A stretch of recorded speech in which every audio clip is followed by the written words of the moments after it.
is being personal professional development. Let's flip that. Driving revenue, improving retention through personal professional development. Right? That's the goal. That's how we do it. Why do we do it? We believe in people. We believe you take care of your people, you take care of your business. So today, let's jump right to it. This was part 2 of a clear communications training, and I share all of these because I know if I can help you a little bit, that you will give me the opportunity to help you a lot. And so these are very general, but I hope that they're valuable to you. They can be personalized for almost any industry. I love speakers and coaches. I love professional services businesses. I love startups because they don't work with some enterprise level, but those folks would be hard hit. I think because they've had some success. Oh, we're publicly traded. I'm like, well, the world's changed since you hit the stock market. Have you changed? Anyway, don't get me started. Clear communication. It's 3 principles. Clear, concise, and compelling. All right? And we're going to talk about how to do that. How do we create language that gets people excited to hear more? How do we create language and messaging that gets people excited to hear more? So it's actually really simple.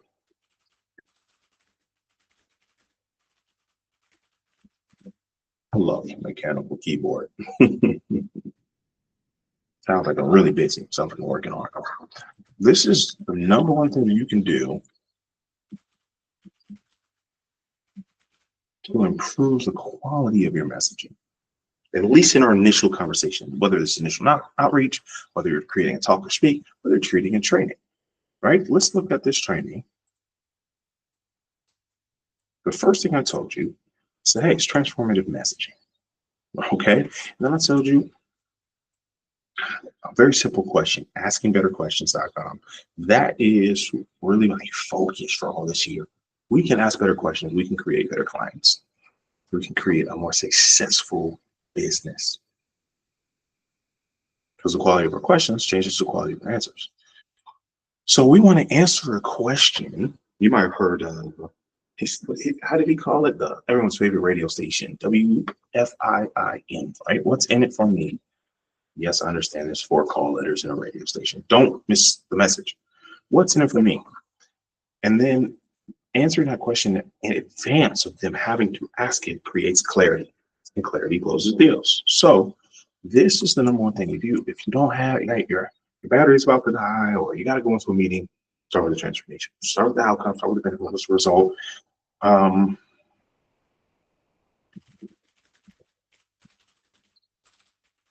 So if someone says, okay, I hire you, I pay you, you implement, right, you complete the contract, where do we end up? You answer that question before they have to ask you, you're going to have more effective messaging. So now it changes a little bit about what we talk about. We don't talk about who we are, how long we've been in business. We'll mention the size of our company or the dollars of our company or even the other clients we worked with.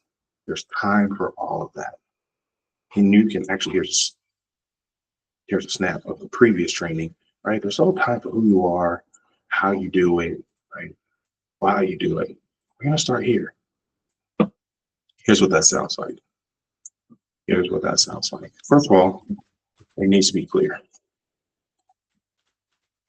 Okay? It needs to be clear. Clear is more important than clever. I love a good alliteration. I love a good rhyme. I love play on words, but it's more important to be clear than it is to be clever. One of my favorite examples is a service-based business owner says, hey, we help move past safely and ethically in a humane manner. Right? What does that mean? He's like, we help protect your home and move past safely and ethically in a humane manner. I'm like, but what do you do? He said, well, we help remove if they stop, but what do you do? And exasperated, he yells out, we kill bugs fast. And the person telling me the story says that he changed the messaging on all his trucks. We kill bugs fast. And his business doubled over the next year. Clear is better than clever. If it's easy for them to understand, it's easy for them to decide. If it's easy for them to understand, it's easy for them to decide to work with you, period. That's what we want. We want to make it easy. That's why I say clarity closes deals. They say, hey, this is what we need, this is what we want. What do we do next? That's the first thing. It's got to be clear. The second thing is it needs to be concise. One of my favorite quotes. Let me see if I can find it for you. Oops. Let me switch to a tab so you can watch. 25% word Samuel Clemens, Samuel Jackson. Word. I want to make sure I get this quote right. How does it go? Oh, here it is. It's 50 cents. I don't remember it that way, but that's okay. Don't use a $5 word when a 50-cent word will do. All right. So let's go back over here. Concise. It's not meaning slow. I want you to prioritize clarity. That's why it's number one. This is number one priority. Okay. It is much more important to be clear than it is to be brief.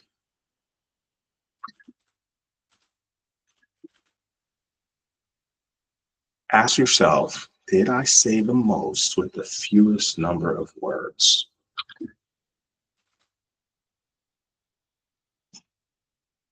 There's a law of diminishing return. After you start using too many words, people forget the first word you said. You'll go through your whole spiel, you go through your whole introduction, and they're like, wait, so what do you do again? That means it's too lengthy. It's too complicated. It's too complicated. If it's too complicated, it's not being clear. So there's a harmony that happens, not necessarily the number of words. I don't have a number of words to tell. But there's a harmony that happens that I've said the most using the least amount of words. That's when we're concise. And what happens as a result, when we're clear, we're concise, we're talking to the right person, it becomes compelling. What does compelling mean? Compelling means I'm driven or have a desire to take action.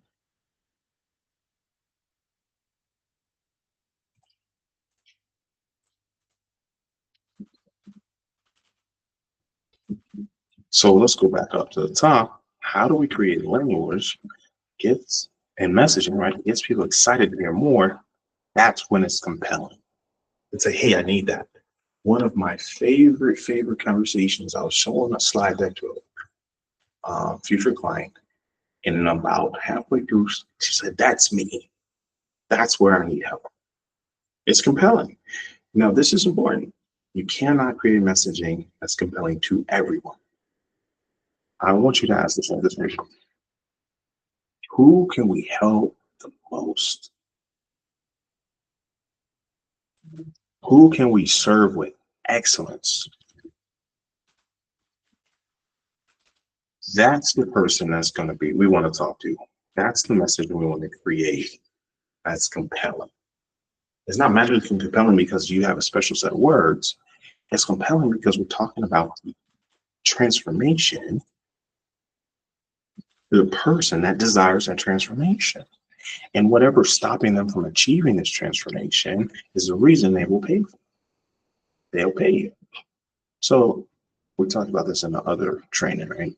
And I think I referenced these four things. I don't know if you saw it, but this is what I was talking about. What, why, who, and how. You can go check out the other clear communication part one. We'll dive into that. But that's why I say they don't necessarily need to like you. They don't need to be your best friend to work with you. Okay. They just need to see clearly, concisely the transformation. And that's when it becomes compelling. That's how we turn more of our conversations into clients. That's how we drive revenue through personal professional development. That's why I say very, very often, one new skill will change your life. Cheers to your success.